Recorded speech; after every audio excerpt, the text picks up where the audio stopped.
nous allons parler des choses très profondes. Nous allons parler des choses très profondes. Donne-moi un bon amen. Donc il faut là que je parle. Il faut voir ça.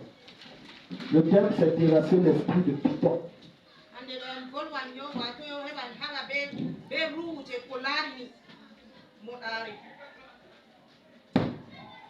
Que Dieu m'accorde sa grâce. J'ai tellement de mystères étranges que je vais te partager que si tu n'as pas une certaine maturité, tu risques de ne pas croire.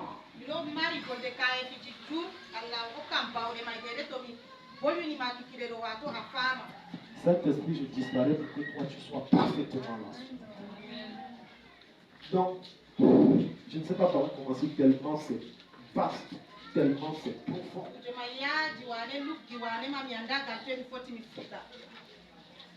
Quand on parle d'esprit de Python, ça fait allusion à un animal qu'on appelle le python. Le python est une espèce de serpent. C'est une race de serpent. C'est une catégorie de serpent dont la seule capacité est d'écraser et d'avaler. Il n'a pas de venin. Il peut te montrer, tu as peut-être le tétanos, mais c'est pas son job, c'est d'attraper, d'écraser et d'avaler. Et lorsqu'on parle de python, on fait allusion au bois, c'est pas bois, anaconda. Le python peut mesurer entre 1 mètre et plus de 1000 mètres. Donc, 1 kilomètre. Le python. Donc tu imagines 1 mètre, c'est ça comme ça. 1 mètre. Ça peut aller jusqu'à 1000 mètres. Et peser entre 100 kg jusqu'à plus de 10 tonnes. Donc le python est carnivore. Il ne consomme que la chair fraîche. Il ne consomme que la viande. Or, lorsqu'on parle de chair, on ne peut pas parler de chair sans le sang.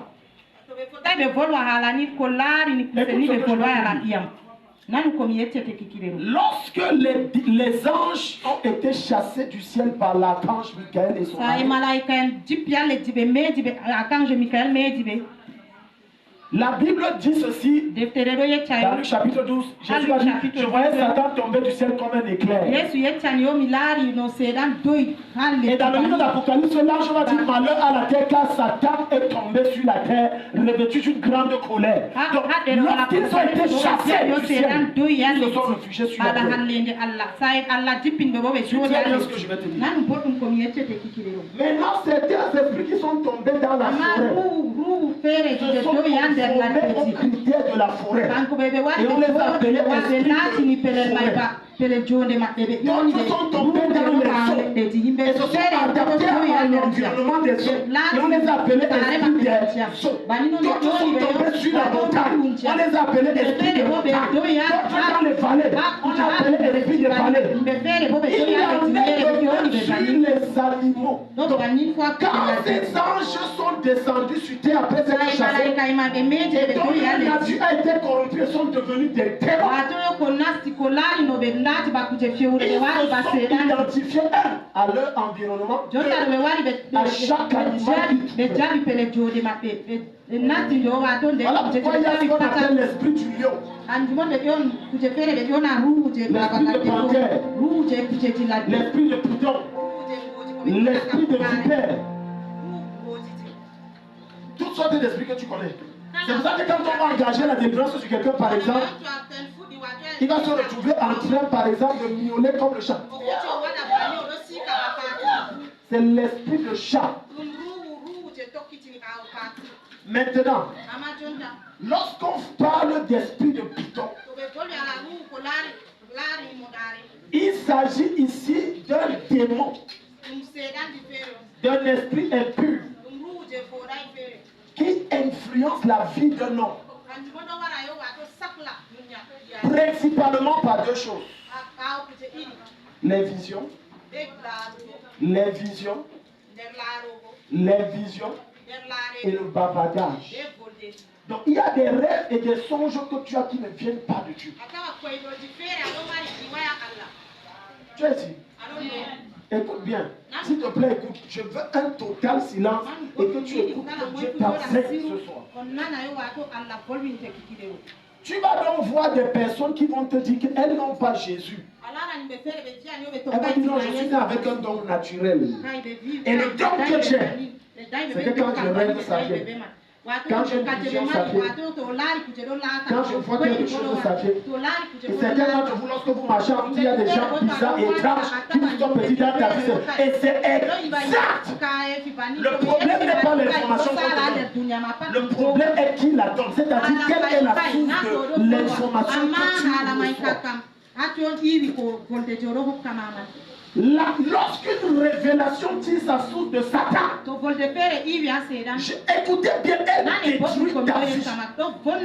Même si elle est vraie. Autrement dit, lorsqu'une prophétie est donnée par un devin, c'est-à-dire quelqu'un qui opère avec l'esprit de Python, ça peut être vrai. Mais ça serait une destruction pour toi. Donc, première chose, c'est quoi? Les visions, les rêves. Les visions, les rêves. Donc, quand quelqu'un n'est pas inspiré du Saint-Esprit, dit qu'il a les visions, c'est pas Dieu. Je te dis que ce n'est pas Dieu. Il n'y a pas de troisième source. Deux sources dans le règne spirituel dont les révélations. L'esprit de Dieu et l'esprit de Python. Et beaucoup d'entre vous sont nés avec ce qu'on appelle des héritages de l'esprit de Python. Parce que dans votre famille, écoute-moi, si un danseur dans ta famille, que ce soit du côté de ton père ou de ta mère, il y a quelqu'un qui a été ce qu'on appelle Kamsi. C'est-à-dire, je ne sais pas comment, des voyants. À cause du même sang que tu partages, il y a des fortes probabilités qu'à cause du jeûne, tu as l'héritage dans ton sang. Je dis il y a des fortes probabilités qu'à cause du jeûne là, tu as ça. Voilà pourquoi même lorsque tu viens en Jésus, vérifie la source de tes révélations. Vérifie la source de tes révélations. Écoute-moi très bien. La plupart des hommes que vous voyez riches brusquement dans ce monde et même dans l'église opèrent avec l'esprit de Python. Même des hommes de Dieu, je dis même des hommes de Dieu, même des hommes de Dieu, parce que l'esprit de Python a des qualités étranges. Il a la qualité de t'envoûter, c'est-à-dire de t'hypnotiser. Voilà pourquoi tu vas voir un chrétien connaître le pasteur, si qui est un pasteur, fourni, couche les femmes de diable, entre dans des cercueils pour avoir la puissance de l'équipement.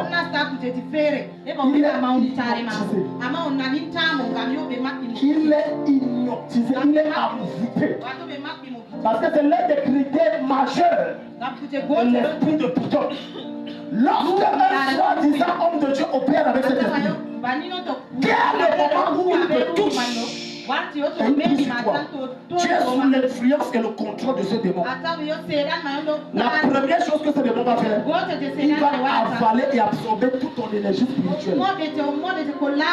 La deuxième chose, il va te séparer de Dieu. Tu vas te retrouver, tu n'as plus envie d'aller à l'église. Tu n'as plus le désir de te présenter devant Dieu. Ton corps ne fait que peser de jour en jour. Et tu ne comprends pas ce qui se passe. L'intérieur est devenu tellement mauvais que lorsqu'il est toi, si Dieu te permettait par révélation ou alors que tu casses la maison de ton voisin, tu seras surpris de voir un gros serpent. Et c'est ce serpent qui nous crache l'argent. Un jour, voilà pourquoi écoute-moi, la Bible est claire, il y a tout dans la Bible. La parole de Dieu déclare que tu vivras à la sueur de ton front. Tu mangeras à la sueur de ton front. Autrement dit, il n'y a rien sur cette terre qui soit facile. Un monsieur a rencontré une femme, une jeune fille. La jeune fille était très pauvre. Dans une famille très pauvre. Des parents très pauvres. Et quand elle a rencontré ce monsieur, le monsieur a dit que tu me plais. Vraiment. Elle est montée dans sa voiture, ils sont partis. Ils ont commencé à faire les choses. Le monsieur, chaque fois après les rapports sexuels, il connaît les 1 million, les 2 millions, les 5 millions. Écoute-moi ce que je suis en train de dire. Jusqu'au jour, un jour, quand ce monsieur n'est pas là, elle est arrivée chez lui. Sous le lit de ce monsieur. Sous le lit de ce monsieur, il y avait une chose.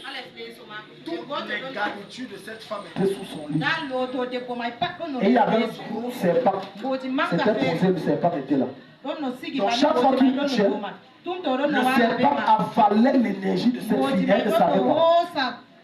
Quand elle a découvert ça, écoute-moi, c'est là où je te dis que le piton a la capacité d'hypnotiser. Elle a dit que mais pourquoi mes garnitures sont ici? Il y a des slip, je vois des slip, je vois des garnitures. Tu fais ça comment? Quand je jette ça dans le pot et je dis mais comment ça revient? Et je vois des slip et je vois des vêtements. Ça fait quoi ici?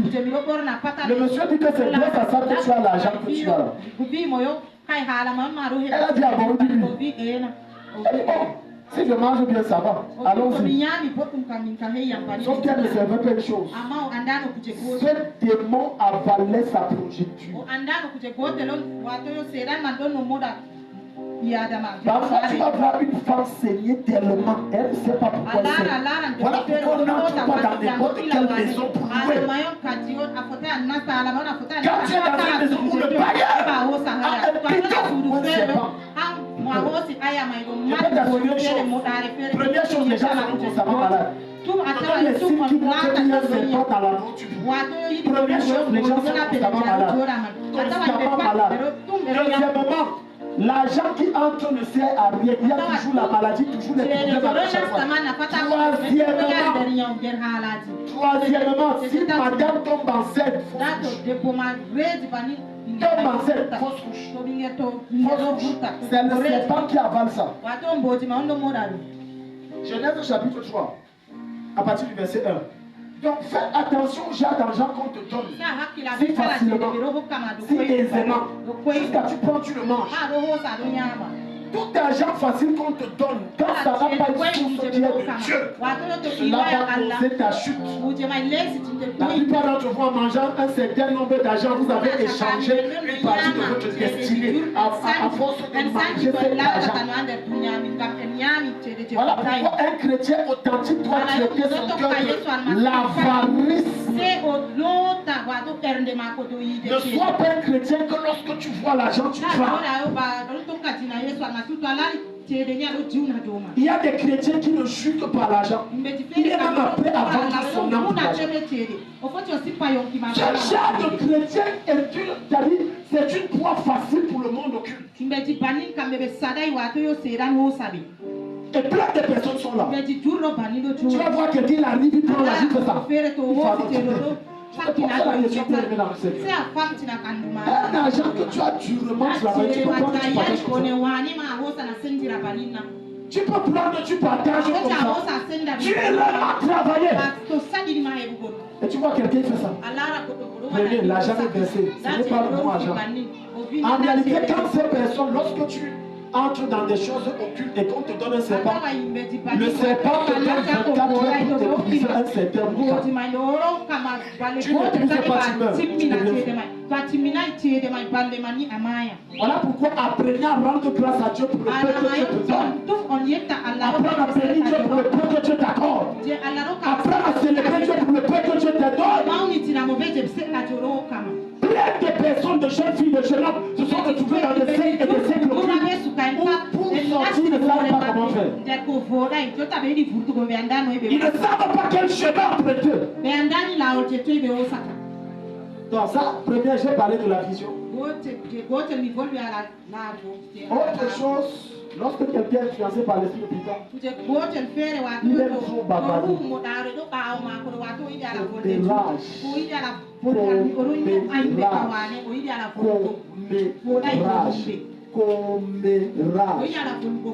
L'un des serpents qui en marchant est trop sorti la langue de la ramené, c'est le python. Commérage. Sa bouche ne peut jamais rester tranquille. Il faut toujours se renseigner sur la vie des gens. Il faut toujours prendre des renseignements sur les gens. Il faut toujours savoir pourquoi ça est posé ici. Pourquoi le président est appelé. Qu'est-ce qui se passe ici? Il faut... L'un des signes qui montre que tu as cet esprit, c'est que tu es mêlé de ce qui ne te regarde pas. Tu es mentir ou ça ne te regarde pas? Est-ce que tu sais qu'il y a des choses que c'est mieux pour toi de ne pas savoir? Ça risque de prendre ta tête. C'est à force de vouloir connaître des choses qui ne te concernent pas que tu vas perdre ta vie. Lorsque vous observez le python, la langue est toujours en train de sortir de notre tête. Commérage à toi et à travers. La vie des autres l'intéresse toujours. Pourquoi Julien a porté aujourd'hui les couscous? Pourquoi ce n'est plus le babouche? Il faut que je sache pourquoi. C'est un problème. Pourquoi ton voisin dit que le Seigneur t'a franchi de ce genre de... Apprends à te contenter de ta vie, bien-aimé. Apprends à te contenter de ce qui te concerne, de ce qui te regarde. Mais quand tu es sous l'influence de ce genre d'esprit-là, constamment tu es en train de parler. N'oublie pas, ta Bible dit que la bouche qui parle trop ne manque pas de péché. Celui qui se focalise sur ce qui le regarde va très vite, va très loin. Mais celui qui cherche à savoir ce qui se passe à gauche à droite est tellement distrait qu'il regarde ce que tu avais prévu. Voilà pourquoi quand tu m'approches, la vie des gens ne t'intéresse pas. Même s'il y a quel problème dans ta vie, si tu ne m'invites pas, je n'entrerai jamais. Ça ne me regarde pas. Et lorsque tu as ce genre d'attitude, tu vas avec une vitesse extraordinaire avec lui. Genèse chapitre 3, partie de verset 1. Regarde. On va voir maintenant les différents signes, les différentes caractéristiques, les différentes manifestations de l'esprit de python dans la vie des gens. Les signes qui montrent que tu es sous l'influence de l'esprit de python. Mais une des choses que vous devez savoir, c'est que la présence de Dieu n'impressionne pas l'esprit de python. Il n'a pas peur de la présence de Dieu. J'ai dit qu'il n'a pas peur de la présence de Dieu. Il est là, il vous adore, il adore bien. Il donne les révélations sur ça. Donc le fait que quelqu'un dans une atmosphère d'adoration donne des révélations, fut-il authentique, ça ne veut pas dire que c'est lui. Voilà pourquoi je pleure des chrétiens qui passent le temps à courir après des hommes de Dieu. Ils ne peuvent pas se contenter de leur pasteur. Non, il y a des prophètes ici, il est là. Non, il y a des apôtres. Non, c'était notre prophète ici. Finalement, tu te retrouves en train d'être imparti et revêtu de l'esprit de Python par un soi-disant prophète. Le fait que cet homme de Dieu donne des messages christocentriques ne veut pas dire que c'est de Dieu. Non, parce que l'une des stratégies de l'esprit de Python, c'est de vous berner. C'est de faire paraître qu'il est la lumière et il présente la vérité. Pour vous aveugler dans le seul but de mieux vous tuer. Il te donne l'impression, non, ici, vraiment, c'est la vérité. Alors qu'il n'y a rien de dedans. Il n'y a rien. Alors pourquoi tu as besoin du Saint-Esprit en toi et tu as besoin du discernement pour savoir où tu mets tes pieds. C'est l'une des raisons pour laquelle je dis dans cette église que quand je travaille avec toi, si j'entends qu'il y a d'autres pasteurs, je lâche mes mains. J'ai déjà eu ce cas-là. Un homme de Dieu qui travaillait avec l'esprit de Python. Une soeur est allée au Béni pour un Seigneur, je lui donne un programme. Comme vous avez que vos fesses ne restent pas tranquilles, vos pieds ne restent pas tranquilles, vous êtes trop marché. Elle est arrivée dans ce programme. Regarde comment fait ça. Reçois, tu es béni. Elle dit, elle ferme les yeux, elle dort, elle pousse comme ça, elle voit dans les rêves. Elle ouvre la Bible comme ça. Elle peut lire n'importe quoi pendant des heures, voir n'importe quel film pendant des heures. Mais si elle ouvre la Bible, elle dort. Hello. Parce que quand je prie pour toi, comme je t'enseigne, je te connais pas ma source. De la même façon, quand je te pose la main, je te connais pas ma source. Maintenant, si je suis un pasteur qui a mis ses pieds quelque part, je te connais à la source. Donc quand je suis en train de prêcher, de déclarer, de proclamer, et tu dis Amen, Amen, le Amen ne sont pas par rapport à toi, toi tu ne connais pas. Mais ça te connecte à l'esprit avec lequel je prie. Donc quand je suis exigeant avec les gens que je travaille, ils pensent que moi je suis égoïste, je veux seulement que je sois le seul pasteur. Oui, je vais être seulement le seul pasteur, c'est ton problème. Mais je sais pourquoi je dis, parce que j'ai déjà eu des cas où il fallait encore refaire la délivrance. Donc quand je suis si exigeant, c'est par expérience que je dis, je ne veux pas. Le théo est tellement pourri. Très peu de personnes, même dans les églises, sont prêtes à payer le prix pour pouvoir aller au niveau de Dieu. Tout le monde veut le raccourcir. Alors que le Dieu que nous servons n'est pas un Dieu de rapidité. C'est le Dieu de son temps. Il y a des saisons.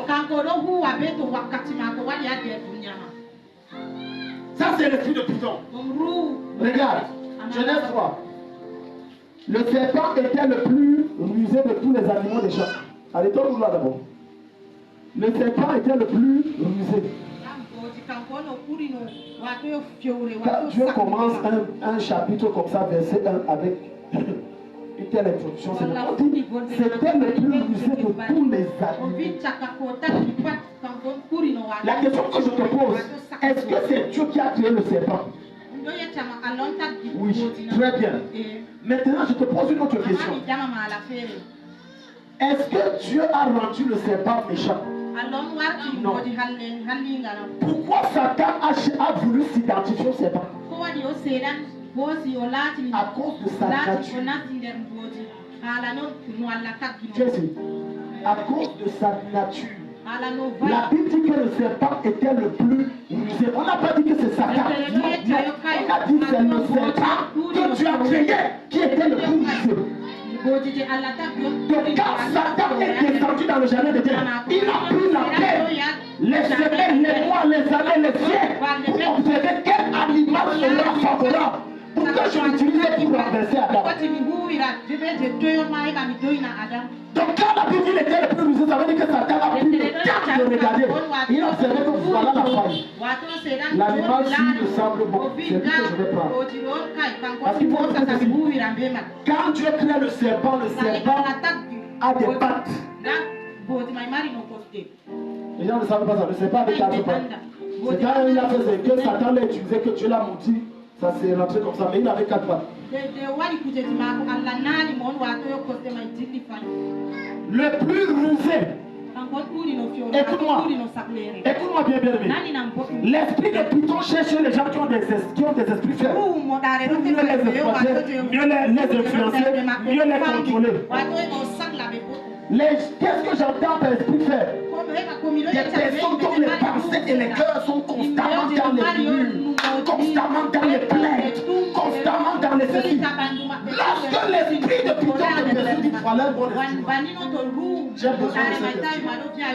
Le cœur est toujours en train de se plaindre, les pensées sont toujours mauvaises, le désir c'est toujours de se venger, la haine, l'amertume, la pute, l'âme. J'ai toujours en train de murmurer des choses qui créent dans ton cœur. Automatiquement, l'esprit de Python dit voilà quelqu'un que je peux prendre. Tu deviens un potentiel puissant instrument entre ses mains. Et c'est là où on va donc voir que Judas a pu être recruté par Satan à cause de son cœur non circoncis, à cause de son cœur rempli de toutes sortes de désirs, de vol, de corruption et des choses que Dieu n'aime pas. Ce n'est pas le hasard. Écoute, dans le monde spirituel, aucun esprit ne te choisit de façon hasardeuse. Chaque esprit te choisit en fonction des critères qu'il cherche, des candidats qu'il veut exploiter. Première chose, l'esprit de Python rend sa victime rusée. Lorsqu'on parle de ruse, la ruse est un procédé par lequel quelqu'un utilise de la tromperie, de la duperie par rapport à l'autre pour réaliser ses projets personnels. Donc qui dit ruse dit tromperie, escroquerie, faux baptisme, tricherie, hypocrisie. Et l'église est pleine de ce genre de personnes. Quand il y a des choses dans ta vie, ça veut dire que tu es sous le contrôle de l'esprit. Non, tu sais que nous on l'a fait la dernière ensemble. On va se révolter ensemble, ne t'en fais pas. On va s'attaquer à lui, ce n'est pas normal. Le jour arrive, il n'est pas là. Tu appelles son numéro, ne passe pas. Et ça tombe sur ta tête. Et tu blagues, il est allé te trahir avant. Tu blagues, il est allé te vendre en avance. C'est l'esprit de Python. Et les gens sont pleins dans ça. Ça te pousse à chercher ton intérêt. À vendre qui que ce soit à côté de toi pour que tu avances. Alors pourquoi certaines personnes n'ont pas de la peine à vendre même leur propriété commune avec leur époux ou leur mari, pourvu qu'ils atteignent leur objectif. C'est l'esprit de Python. Le plus rusé. La ruse n'est pas une qualité divine mais satanique. Donc si tu es rusé, il n'y a pas en toi quelque chose de bon à vouloir copier. Ça ne reflète que Satan. Job chapitre 7, le verset 10 à 13. Et puis ça c'est le texte de base, tu resteras sur ça. Job 7, 10 à 13. Tu vois, les gens marchent, mais leur cœur, ce qui te dit de la bouche n'est pas ce que son cœur pense.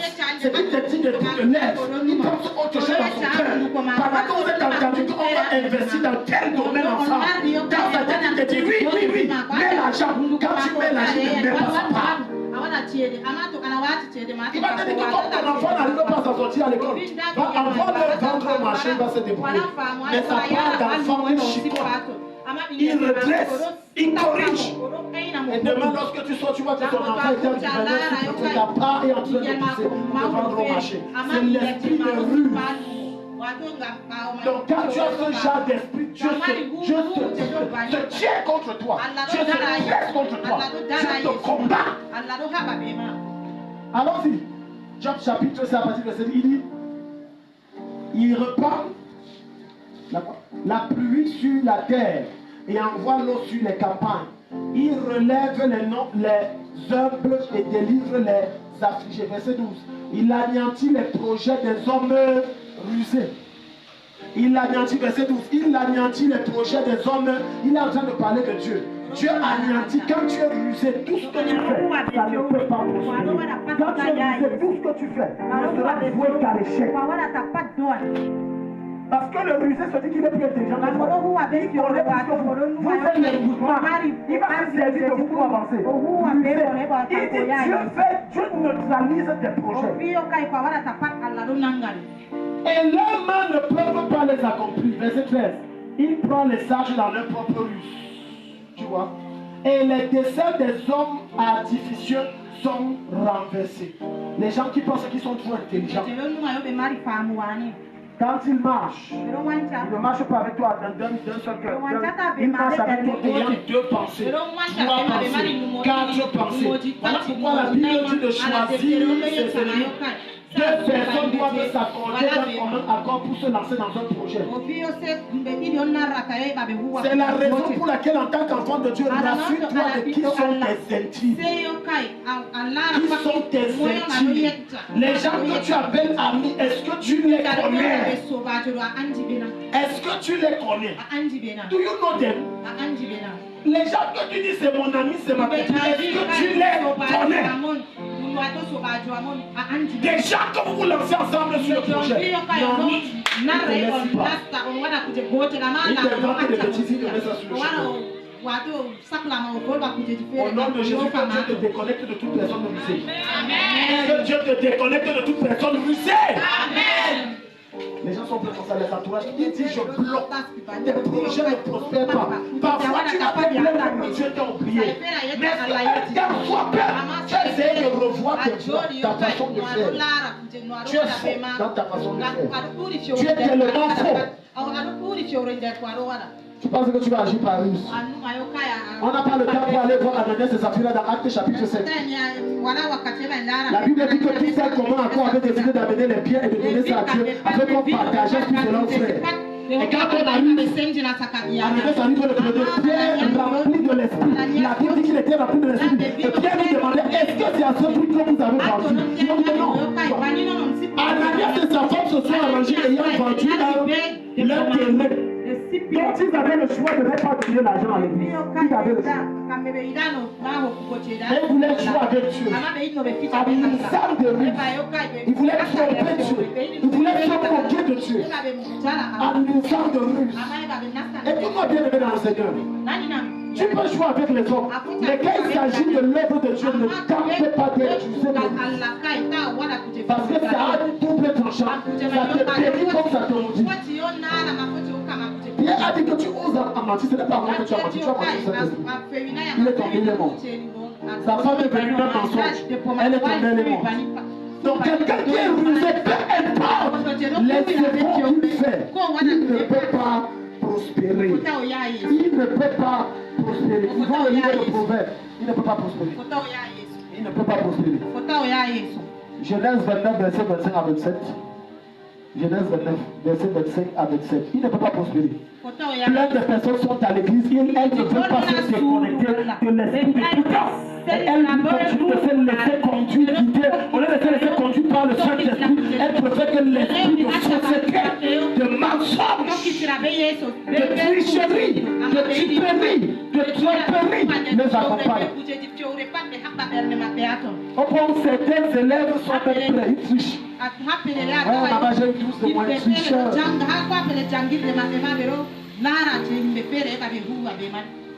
C'est quand tu réclames que tu as vendu beaucoup aujourd'hui. C'est en délivrant la marchandise de l'autre que tu as vendu. C'est de la ruse. C'est de la ruse. Le jour là, cette femme n'était pas là, maintenant tu as dit, tu as raconté des mensonges. Elle fabrique ces jus là, ça avec ses garnitures, et ça avec ses mensonges pour chasser les clients. Et maintenant tu dis que tu as vendu. Et tu prends la dîme, tu donnes la dîme. La dîme du sang. Ok, allons du 29, 27. Le lendemain matin, voilà que c'était Léa. Alors Jacob dit à Laban, qu'est-ce que tu m'as fait? N'est-ce pas pour Rachel que j'ai servi chez toi? Pourquoi me trompes-tu? M'as-tu trompé? 26. Laban dit, ce n'est point la coutume dans ce lieu de donner la cadette avant le lit. Achève la semaine avec celle-ci et nous te donnerons aussi l'autre pour le service que tu feras encore chez moi pendant 7 nouvelles années. Jacob fit ainsi et il acheva la semaine avec Léa. Puis Laban lui donna pour femme Rachel sa fille. Quand tu as déjà un oncle sorcier comme ça, c'est pas. Alléluia. Les gens abusés sont des gens qui aiment exploiter les autres pour avancer. Tu ne peux pas prétendre être chrétien, serviteur de Jésus, enfant de Dieu, disciple de Jésus-Christ, et tu aimes exploiter les gens pour avancer. Il a ignoré que c'est son sang. Et donc, quand tu es sous l'influence de l'esprit de Python, tu ne tiens plus compte que c'est mon frère, c'est ma soeur. Tu exploites à fond. Le gars travaille 7 ans pour Rachel, sa cousine. Il devait épouser. Son père a vu que le gars tient une grande étoile, ça va le quitter. Il a châtié, il a envoyé Léa sa grande soeur. Maintenant ils sont comme ça, non, tu sais que chez nous, pourquoi tu ne m'as pas dit ça avant? C'est quand je suis dans les faits que tu viens me dire que chez nous ce n'est pas comme ça. Lorsque tu rencontres des personnes rusées, ta vie va prendre un retard. Ta vie va prendre un retard. Et quand je vois ceux qui regardent dans ce qu'ils font, tu regardes dans leurs activités, à cause des mauvaises personnes qu'elles ont bien rencontrées, des personnes rusées, des personnes rusées. Des personnes rusées. Tu vois un homme sort avec une soeur. je vais déposer, je vais déposer. Alors que dans son cœur, c'est une autre femme. Écoute-moi bien de dire. En réalité, en ce 21e siècle, le don majeur qu'il faut avoir, c'est le don de discernement des esprits. Je te dis que c'est le don majeur. Élève la voix pour prier pour n'importe quel sujet, mais demande le don de discernement des esprits. Sinon, on va te tuer. Sinon, on va te tuer. Plein de filles comme ça sont dans la nature à cause des bandits qui se sont approchés d'elle. Je t'ai dit que malin qu'il avait une. Hier, j'ai suivi l'histoire quand je recevais certains amis qui devaient prendre les félicitations de la soutenance de l'église. Et là, dans tout le monde a été briefé sur l'histoire de cette femme. C'était pas pour publier ça dans les livres. Cette femme, soi-disant, qui est morte, qui a eu l'ABC à cause de 30 millions qui a été dérobé dans son compte chez elle. Il dit que non, je vais vous expliquer l'histoire. Je suis de Sarmelima, je connais l'histoire. Et il s'est bien raconté. Il dit ceci, je cite. En fait, cette femme-là travaillait à la présidence. Et lorsqu'elle rencontre ce monsieur, il est gardien de prison. Elle décide donc de changer sa posture et sa position sociale. Parce qu'elle estime que mon mari, je ne peux pas travailler à la présidence, mon mari est gardien de prison. Elle l'a fait refaire avec ses relations le concours de l'ENAM. Vous et moi, c'est que quand tu as la présidence, on prend ton nom seulement. Il a réussi. Elle a tout fait, le gars est devenu sous-préfet. Ensuite préfet. Mais elle se rendait compte au fil des années que, comme elle ne pouvait pas avoir d'enfant, elle se rendait compte au fil des années que l'argent qu'elle gardait à la maison disparaissait constamment. Elle a confronté le gars, dit que c'est lui qui prend. Elle est restée tranquille. Le cœur de la femme qui est ça va. Jusqu'au jour où elle a découvert que l'argent que ce gars me vole depuis des années.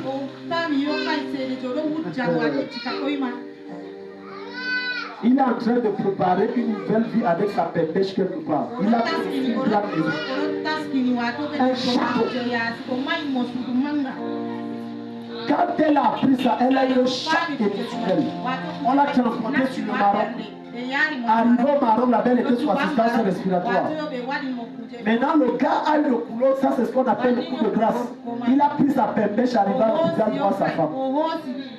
Quand elle a vu ça, arrêt cardiaque, il dit regarde,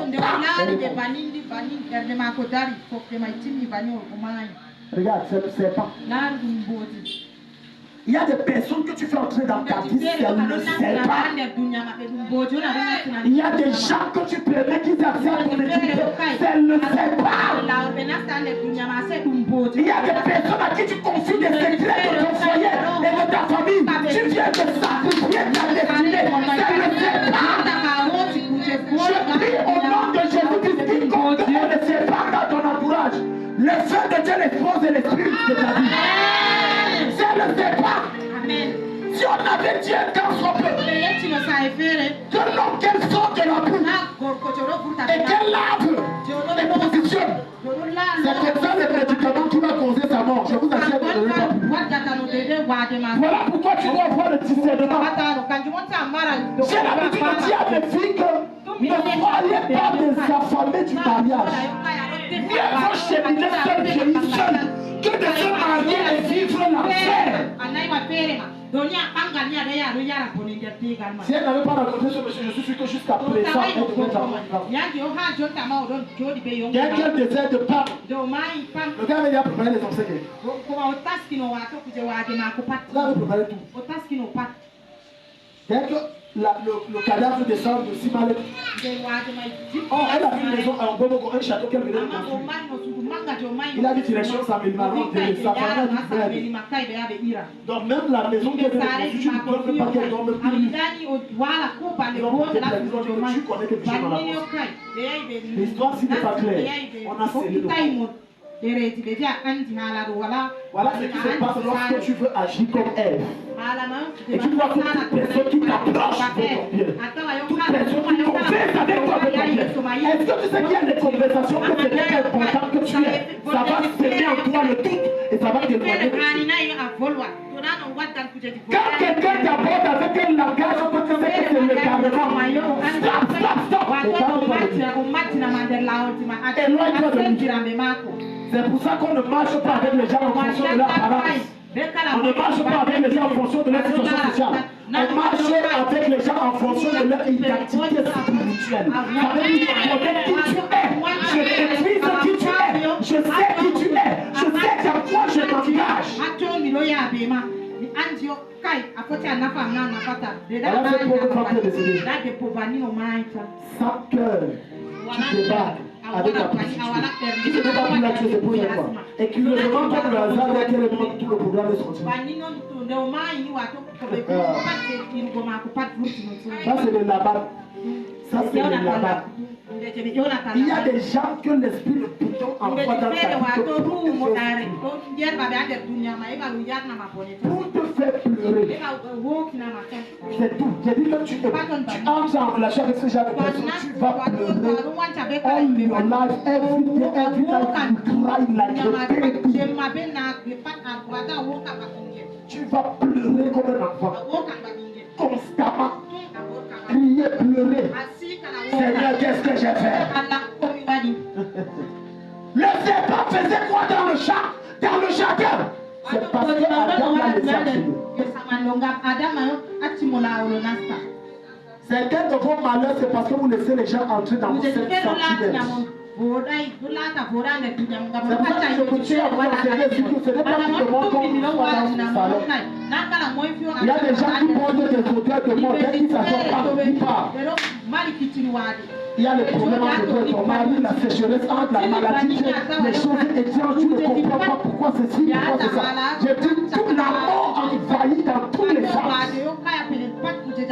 Dans tous les sens. Parce que tu es un aveugle spirituel et un ignorant sentimental. Le monde dans lequel on vit, ce n'est pas un monde de sentiments. Si tu es sentimentaliste, on va te tuer. Les sectaires vivent longtemps parce qu'ils n'ont pas d'émotion.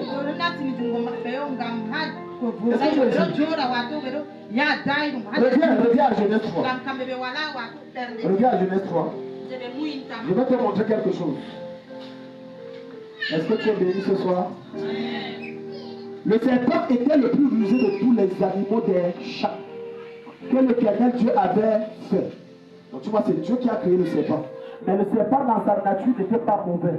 Puisqu'il conversait avec Adam, il échangeait avec Adam. Il n'y avait pas de souci. Maintenant regarde. Regarde. Il dit à la femme, Dieu a-t-il réellement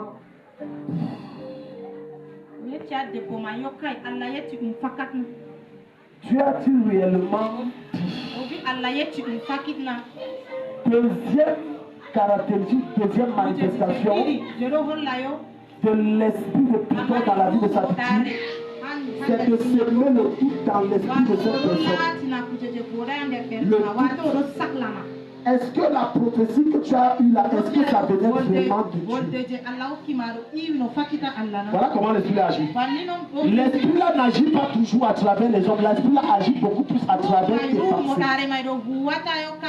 Je répète, l'esprit là agit beaucoup plus à travers tes pensées. Voilà pourquoi l'apôtre Paul va nous dire dans Philippiens chapitre 4 verset 8 que tout ce qui est pur, tout ce qui est vrai, tout ce qui est juste, tout ce qui est louable, tout ce qui est digne de louange fasse l'objet de vos pensées. Les attaques et les oppressions, ça se passe dans ton esprit.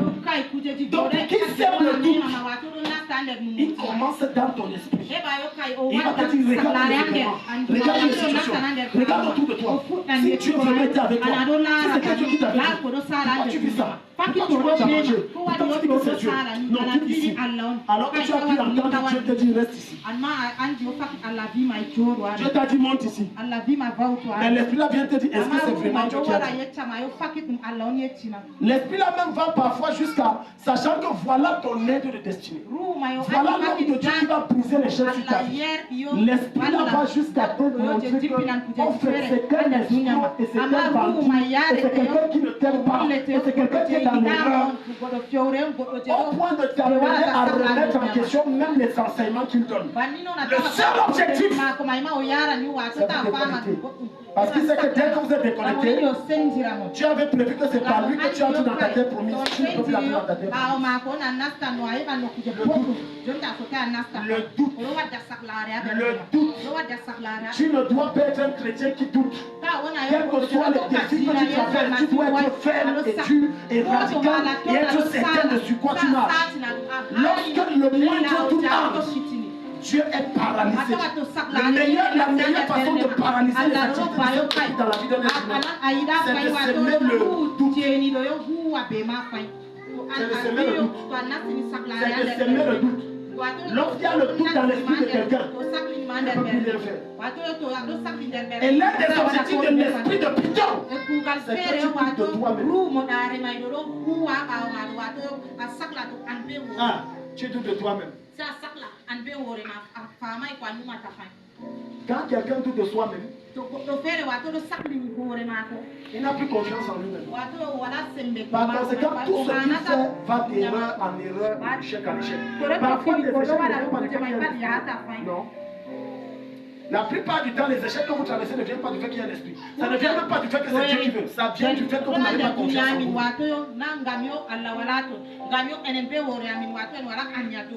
Beaucoup d'enfants échouent les examens tels que le BPC, le probatoire, le bac et même la licence. Simplement parce qu'ils n'ont pas confiance en eux. Tu vas voir cet enfant a toute la connaissance. Dès qu'il est devant l'épreuve, il connaît. Mais la connaissance qu'il a le fait pratiquer. Et il change les réponses. Et quand il change, il échoue. C'est quand il sort, il essaie de faire la correction, il se rend compte qu'il n'a pas répondu là où il fallait répondre. Parce que tu n'as pas confiance. Et c'est l'objectif de l'esprit de Python. Créer en toi le doute par rapport à toi-même. Un homme qui n'a pas confiance en soi-même ne peut monter aucun projet. Un homme qui n'a pas confiance en soi-même, écoute-moi bien aimé, écoute. Lorsque tu n'as pas confiance en toi, ça joue dans ton cerveau et ça affecte tous tes membres. Imaginez un homme qui cherche un enfant. Tellement il a essayé, ça n'a pas donné. Son cerveau a déjà programmé l'échec. C'est que son spermatozoïde est fertile. Mais lorsqu'il s'agit de déposer la semence sur la femme, son spermatozoïde devient corrompu parce que dans sa tête, est-ce que ça va encore donner?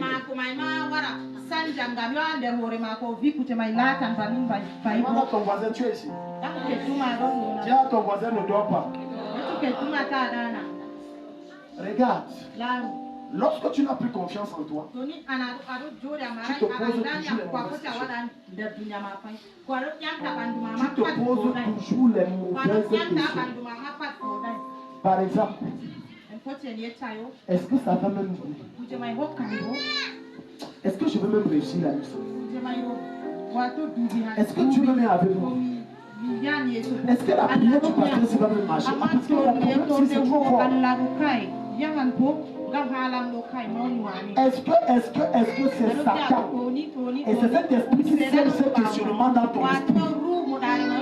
Parce que dès que tu perçois dans ton esprit le doute, peu importe qui prie pour toi et comment il prie pour toi, et peu importe les jeux de mes prières qu'il prend pour toi, ça ne te rien.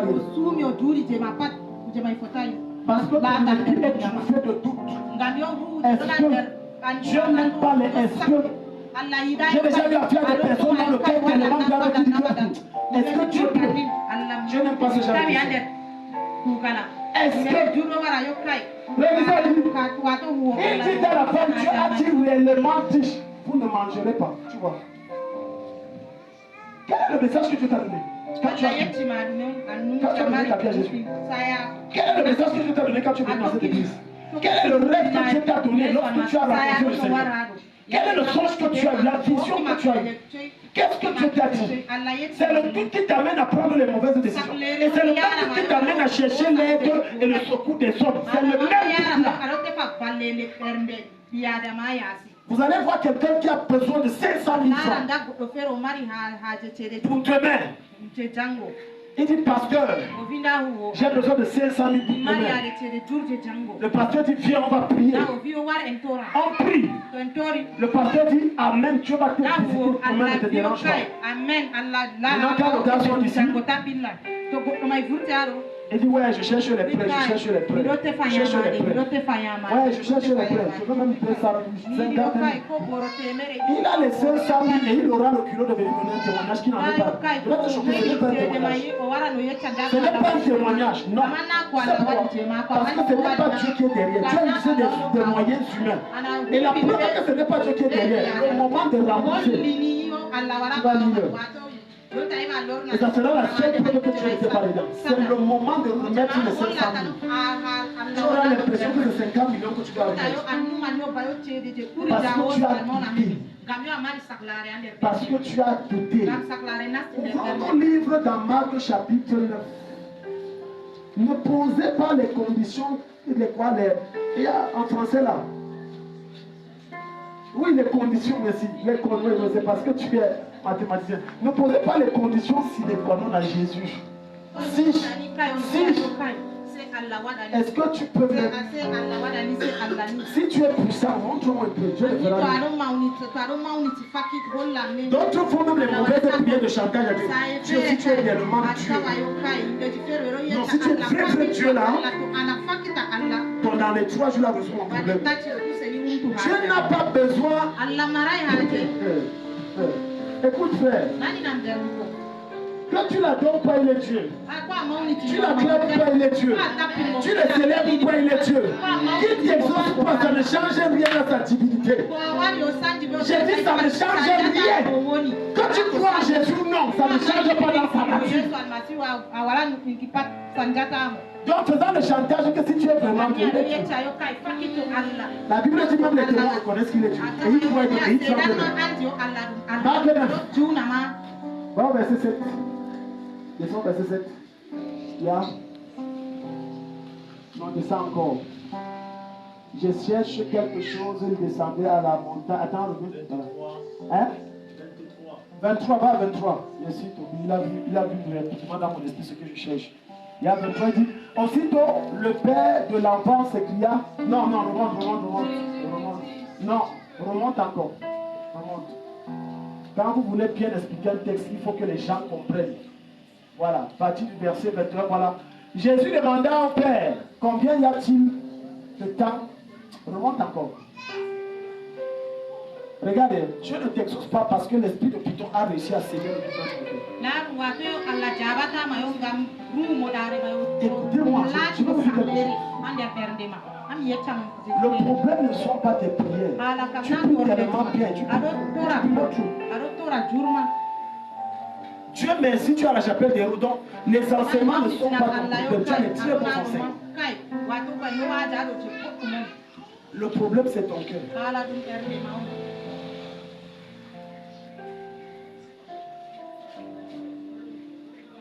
Alléluia. Le problème, c'est quoi? C'est ton cœur. C'est que tu n'as pas une foi radicale. Aussi longtemps que tu crois en fonction de ce que tes yeux voient et tes oreilles entendent, tu auras de la peine à voir le miracle. Parce que le miracle se produit au-delà de ce que tu sens, de ce que tu vois et de ce que tu entends. En réalité, le miracle se produit si tu vois avec les yeux de Dieu que Dieu m'a exaucé. Et un homme de la foule lui répondit, Maître, j'ai amené auprès de toi mon fils qui est possédé d'un esprit muet. En quelque lieu qu'il le saisisse, il le jette par terre. L'enfant écume, grince des dents et devient tout raide. J'ai prié tes disciples de chasser l'esprit, et ils n'ont pas pu. Race incrédule. Tu vois ce que Jésus dit? Je suis en train de dire que ce n'est pas que ils ont mal prié, ils n'ont pas eu la bonne stratégie. Jésus est fait de race incrédule parce qu'ils ne croient pas. Est-ce que tu sais que l'esprit de Python a la capacité d'intensifier le problème où tu es ta foi? Ça veut dire que plus tu pries, tu as l'impression que c'est l'intensité de ta prière qui augmente le problème. En réalité, c'est le feu de paille. C'est le feu de paille. C'est le feu de paille. Regarde, prends le séco. Mets le feu sur ça. Le feu là va monter comme ça. Et tu vas dire, il y aurait incendie. Mais ça ne tue pas. Ça fait pas 5 minutes. C'est ça qu'on appelle le feu de paille. Maintenant, cet esprit va te convaincre que les prières que tu fais là, ça amplifie, c'est faux. Plus tu pries, le problème te semble augmenter, perdurer. Ça veut dire qu'il y a la solution qui est en vue. Continue de prier. Continue de prier. Intensifie la prière. Même si tu vois la résistance perdue de quelque façon, intensifie la prière. Intensifie.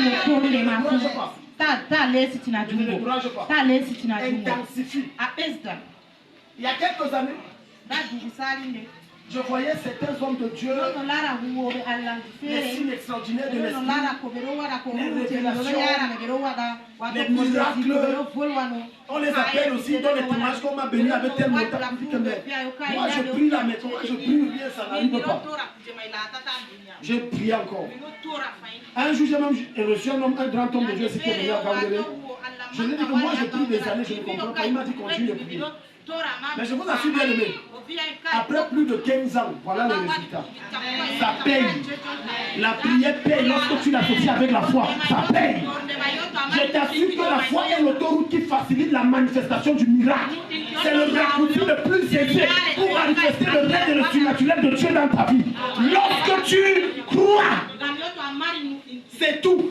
Regarde, continuons.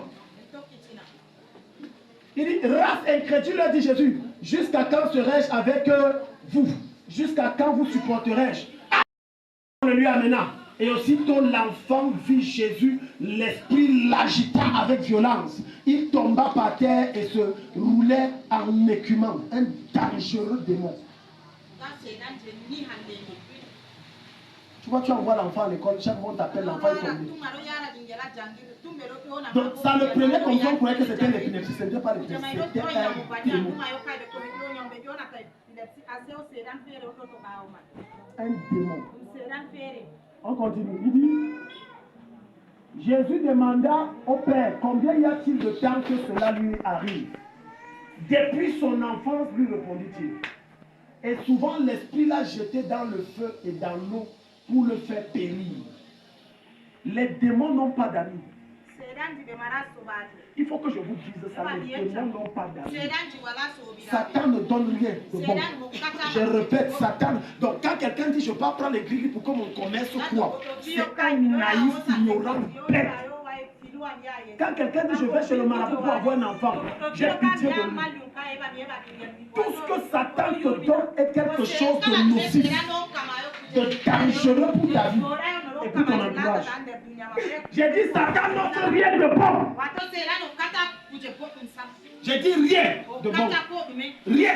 Quand tu vas chez le marabout, il te dit regarde, c'est un serpent qui est sorti de ton corps. C'est une illusion et un mensonge. Pendant qu'il te donne avec la main droite, il récupère tout ce qui est bon dans ta vie avec la main gauche. Rien de bon. Rien. Vraiment, j'ai marché dans les églises, on n'a pas de leader maintenant. On cherche partout. Hein. Rien de bon. En dehors d'amplifier, de compliquer ta vie, tu ne recevras rien de bon. J'ai dit rien.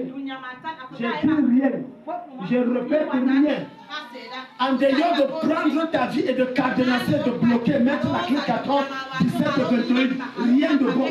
Rien. Je suis sûr que ce monsieur a marché chez les marabouts et tout. Rien.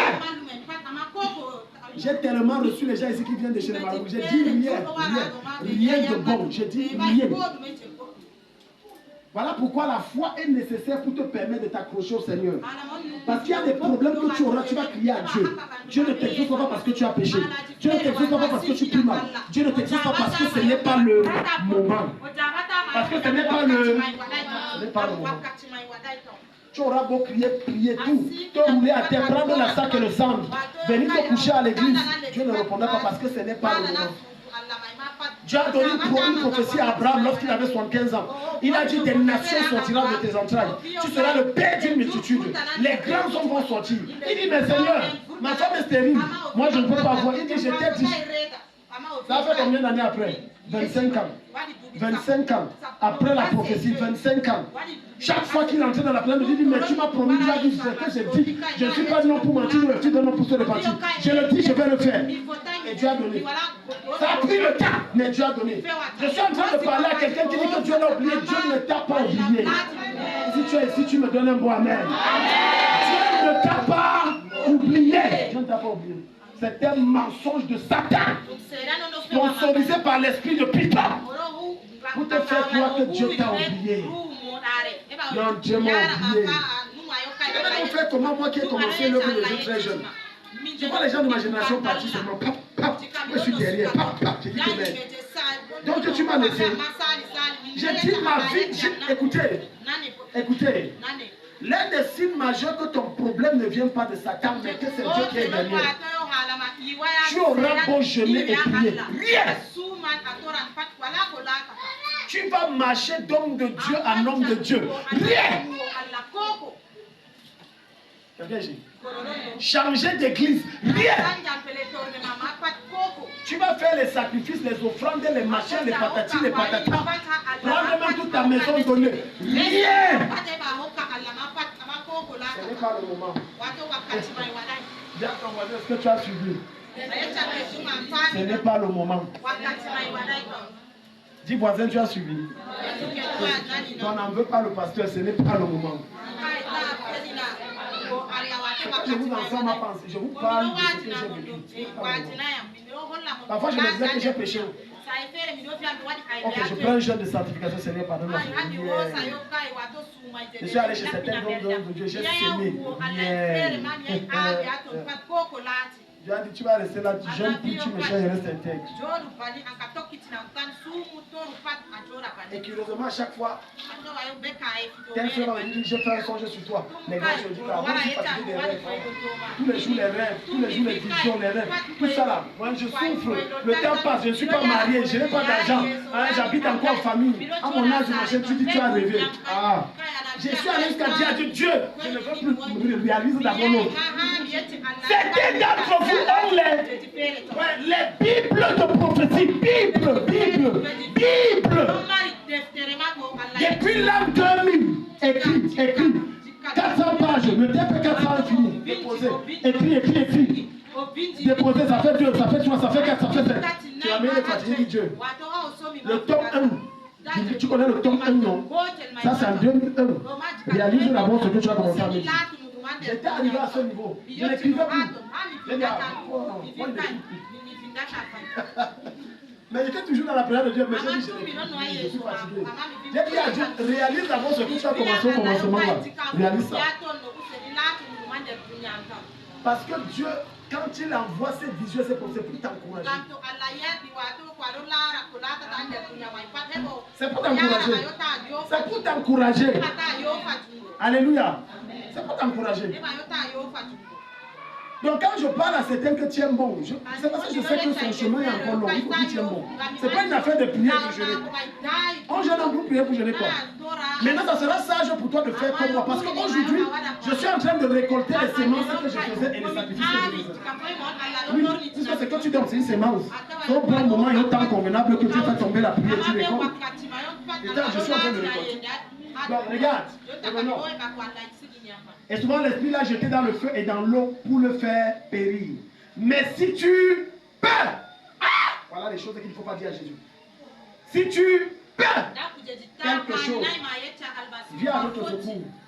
Aie compassion de nous. Quand le gars l'a dit si tu peux, le ciel s'est arrêté. Les anges qui cuisinaient ont arrêté de cuisiner. Hein?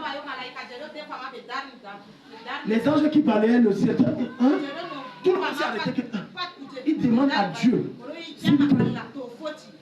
Je vous assure, ça c'est par révélation. Il y a eu un silence au ciel que tout s'est arrêté, tout le temps même s'est arrêté. Il demande à Dieu. Simple. Parfois ton problème c'est tes yeux. Pourquoi? Tes yeux te trompent par rapport à la parole de celui qui est devant toi. Tes yeux te trompent. Tes yeux te trompent. Vous savez que Jésus n'était pas bon, non? Même s'il était propre, il avait les habits monsieur. Je suis sûr que quand il est venu voir ce qu'on appelle le maître, parce que les disciples ont dit allons voir le maître, c'est l'onction supérieure. Comme Jésus n'était pas bon, non,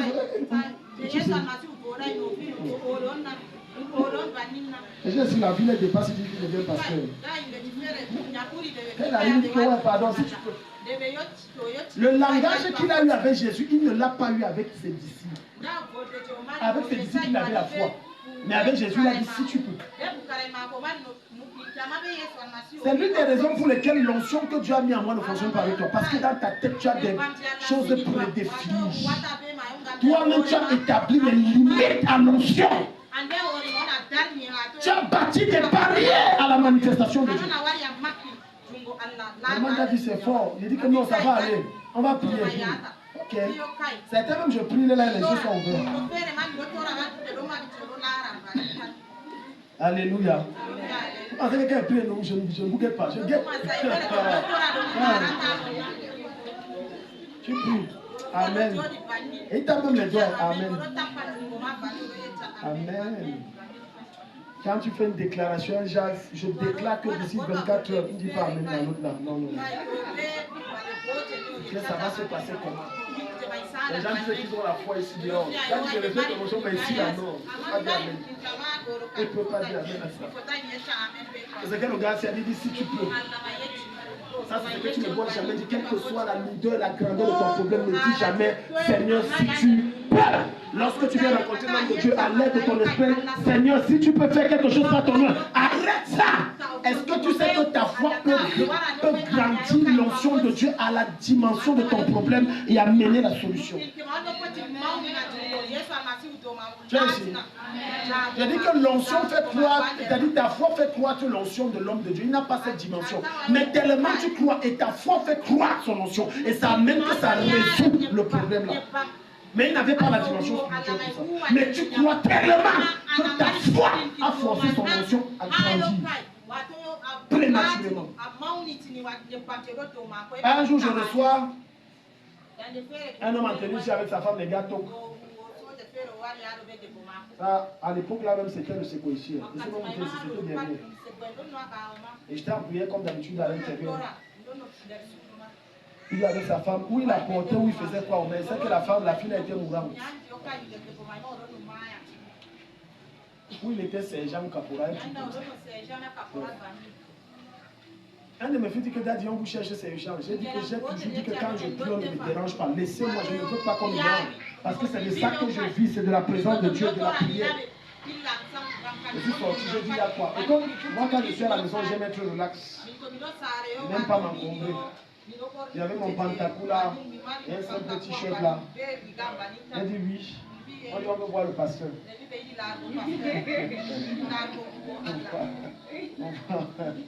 C'est ça, hein?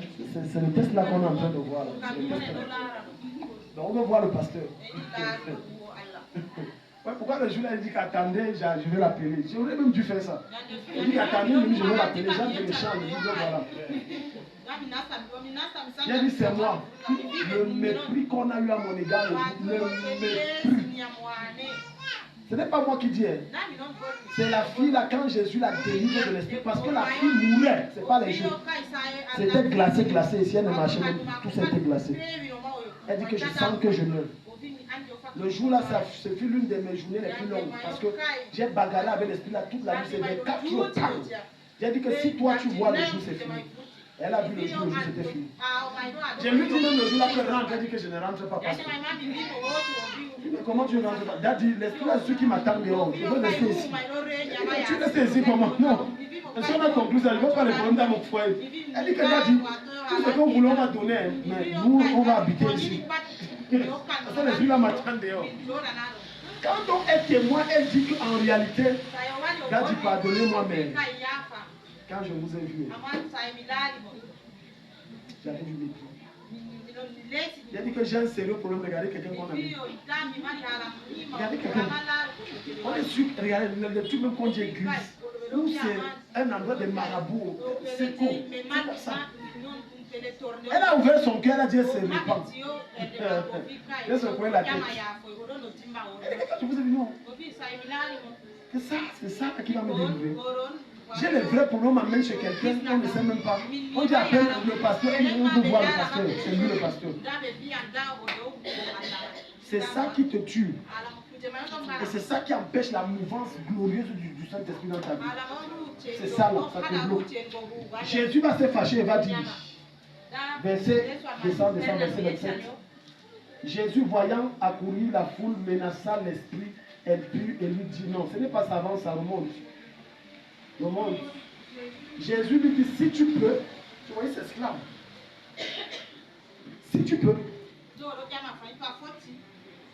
Si tu peux. En réalité, si je vous pose la question, qui parmi vous ici croit que Jésus peut nous délivrer totalement et changer ta condition d'ici demain? Il y a ceux qui diront Amen. Bon, il suit la foule. Amen. Pourquoi il rit? Ses yeux et son sourire te disent pourquoi il rit. Très peu sont ceux qui vont croire que je suis convaincu que demain ça change. Est-ce que tu es ici? Jésus dit si tu peux, tout est possible à celui qui... Non, tout est possible à celui qui prie. Tout est possible à celui qui prie. Tout est possible à celui qui sème. À celui qui sacrifie. À celui qui est marié. Tout est possible à celui qui vient à la chapelle. Il faut souligner dans ton esprit, crois là. C-R-O-I chapeauté. Tu colles ça dans ton cœur parce que c'est ça ton problème. Au point où l'esprit de Python a réussi à convaincre certains que c'est mon problème, c'est ma maladie, c'est mon chômage. D'autres c'est leur mari. Donc le chômage est devenu son mari. La maladie est devenue sa femme. C'est ma maladie. C'est mon chômage.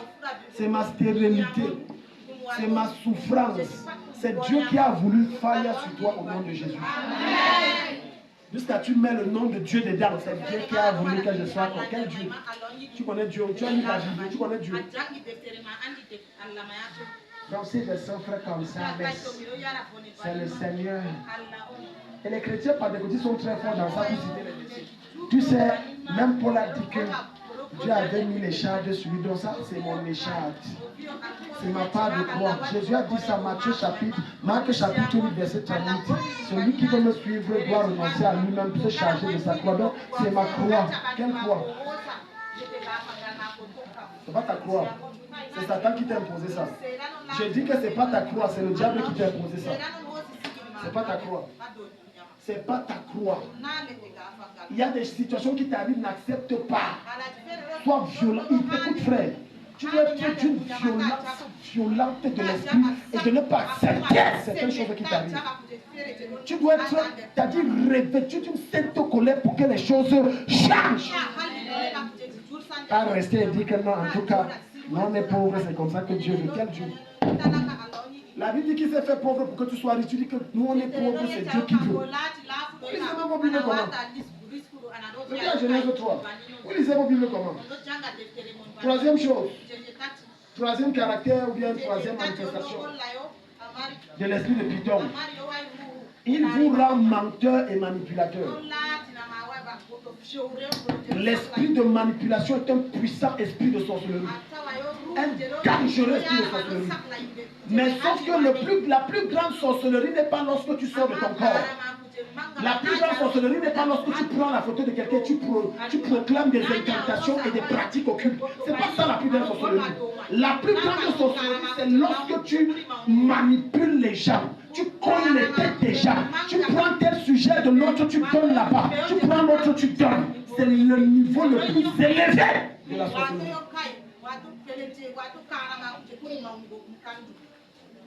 Dans le grand quand quelqu'un dit les sorciers, c'est qu'il doit le sang humain la neige.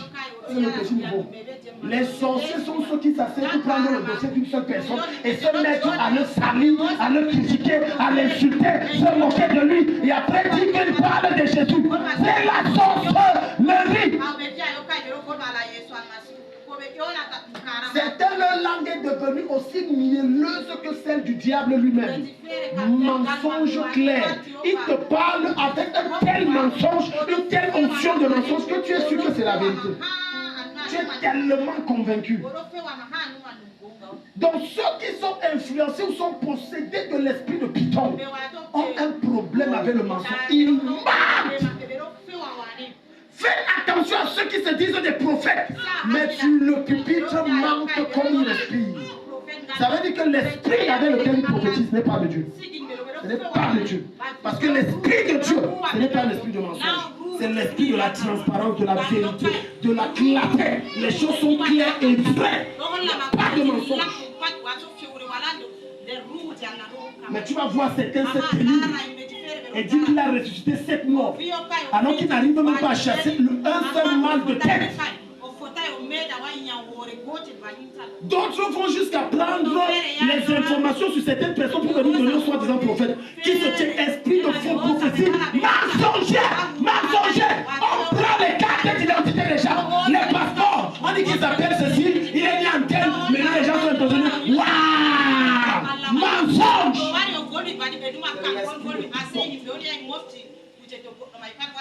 Ils sont pleins, même ici à Gaoudou. Plein. Il y a eu des doigts là, alors c'est la magie. C'est le niveau supérieur. Mensonge. Vous avez dit, homme de Dieu, prie pour moi, vraiment. Pardon, prie pour moi. Ce que tu as dit là, vraiment, c'est ça. Menteur. D'autres, j'ai suivi un homme de Dieu qui donnait le témoignage sur un faux prophète qui est venu le voir jusqu'à dire que célèbre mon mariage et que c'est à toi que Dieu a donné la clé du Cameroun. Le prophète lui a répondu, cache que je ne célèbre pas, tu es un faux prophète. Parce que l'un de ses assistants est venu se confesser chez lui. Qu'est-ce qu'il faisait? Il envoie certains de ses pasteurs arriver chez certaines personnes, enterrer des choses, et lui, dont il arrive, il dit, derrière chez toi, à tel niveau, comme ça, on a enterré. Allons déterrer, quand tu as dit, l'homme de Dieu, s'il voit, il voit rien. Donc, sorcier, voleur, bandit, menteur, il ne voit rien. Il ne voit rien. Le ministère de nos jours est devenu pour impressionner les gens. Ferme-toi dans la chambre, prie. Toute la nuit, ça le dépasse. Prie toute la journée, ça le dépasse. Mais il prend les agis, il envoie. On prend les renseignements sur tel. Puis on dit, on donne. Le gars, s'il voit, il ne voit rien. Il est vide autant que son corps est. Vide. Plein de faux dehors. Quand tu as quelqu'un qui est tellement faux autant, quand il t'impose les mains, il te communique quoi? Si ce n'est pas le faux qui porte en lui, il te communique quoi? Il te communique quoi? Faux! Jeûnez, vous ne jeûnez pas. Vous trouvez que non, le jeûne, c'est le plus à même niveau. Il n'y a pas de niveau de jeûne. Même si tu as 100 ans de ministère, tu dois jeûner et prier. C'est jusqu'à ce qu'on meure. C'est jusqu'à ce qu'on meure. Et tu vas donc voir qu'on va voir plus loin, si Dieu le permet, que l'esprit de Python n'aime pas les affaires de jeûne. Donc dès qu'on dit 100 jours de jeûne, tu as peur, tu ne jeûnes pas. L'esprit là t'influence et te contrôle. Ça fait que tu aimes la nourriture, you love food, you love damé. Tu aimes la damé. Gna gna gna gna. Jeûne, gna gna gna gna. 10 heures. Le mandat dit, moi mon jeûne s'arrête ici. 10 heures. Il est 10 heures.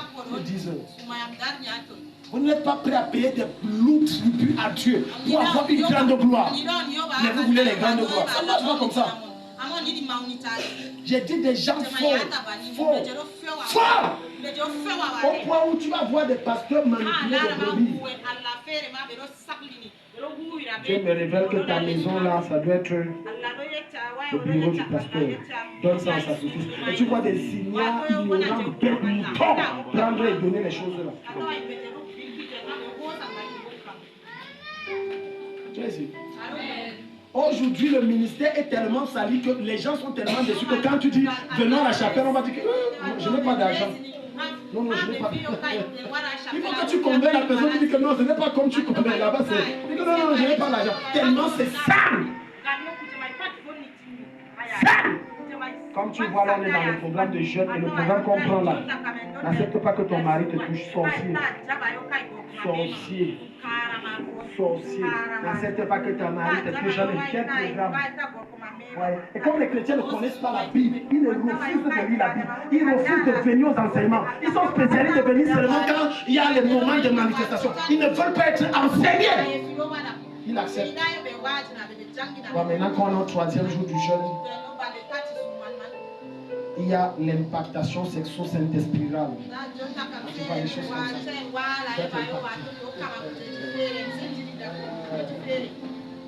Oui. Voilà les matériels que tu vas acheter. Tu vas acheter une bouteille d'huile neuve, attention. Un drap blanc que personne ne sait coucher sur ça. Un matelas neuf. On va aller dans un endroit sur une montagne où c'est neuf, il n'y a personne. Et je vais t'impacter. Et tu vois des mots, je ne sais pas comment on appelle ce genre de femme. J'ai déjà de maman là, je te fouette d'abord. Avant de dire maman, tu as mal fait. C'est que je vous raconte, vous direz, mais c'est des histoires vraies. Je vous dis des histoires vraies. Dans des hôtels, ça se passe. Des femmes mariées, des soi-disant hommes de Dieu. Quand vous voyez certains hommes refuser les affaires de l'église, c'est à cause des escrocs et des partis comme ça qui ont péri l'œuvre de Dieu. Escrocs et bandits. Parce qu'ils servent l'esprit de Python. Manipulation. Au point où il veut tout contrôler dans la vie des brebis. Tout. Il veut tout contrôler. Je veux tout connaître. Je veux tout connaître. Tout connaître au point de vouloir connaître les temps d'intimité avec ta femme. On nom que c'est le contrôle prophétique. Maintenant, tout est prophétique. Visite prophétique, contrôle prophétique, impactation prophétique, sexe prophétique, tout est prophétique, sémence prophétique, tout est devenu prophétique. Et vous ne connaissez pas la parole de Dieu. Vous ne connaissez pas. Mais vous aimez aussi tout ça parce que vous avez eu l'habitude de consulter les marabouts. Enfin, tu vois quoi, tu vois quoi, tu vois quoi, tu vois quoi. Daddy, tu vois quoi, tu vois quoi. Tu as vu quelque chose. Voilà pourquoi même quand elle voit les 10 plus, elle ne va pas vous habituer chaque fois pour prophétie. Il ne faut pas vous habituer à ça. Même quand elle voit les 10 plus. Il dit qu'on prie, on fait il a vu quoi, il a vu quoi. Je n'ai rien vu. Il ne te dit pas, il a vu quoi.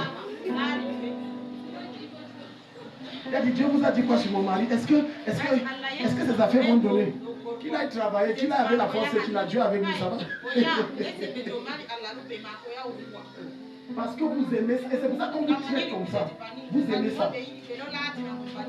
Donc pour t'ouvrir la porte pour l'Occident, comme tu as déjà marché partout, ça n'a pas donné. Et ça c'est même seulement toi. Donne-moi 500 000. Oui, 500 000, ça c'est une offrande d'ouverture. 100 000, c'est l'offrande de connexion à la grâce pour l'ouverture. 50 000, c'est l'offrande pour ouvrir le ciel. 20 000, c'est l'offrande. Et tu vas donc voir qu'il y a la foule là-bas jusqu'à... Les gens là-bas sont pleins jusqu'à... Quand vous venez à la chapelle où là-bas il n'y a pas ça, c'est christocentrique, vous avez reçu gratuitement, donné gratuitement. Nicolas, toi tu es faux. Toi, tu es faux. Il faut taxer comme les autres. Taxe! Ne taxe pas, non, ne viens pas. Et non. On va jusqu'à te dire, regarde, l'église fait des marabouts en compte pastoral. Des devants en compte pastoral. Ton problème, si je vois...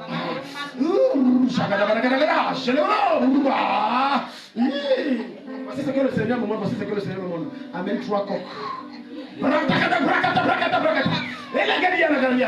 Un varan, château, varan, château, varan, zototote, legedede, baradada, beledede. Voilà. Le Seigneur dit aussi que tu vas donner un paquet de spaghettis marque Panzani. Il a exigé la marque là seulement. Les chrétiens aiment ça. Panzani.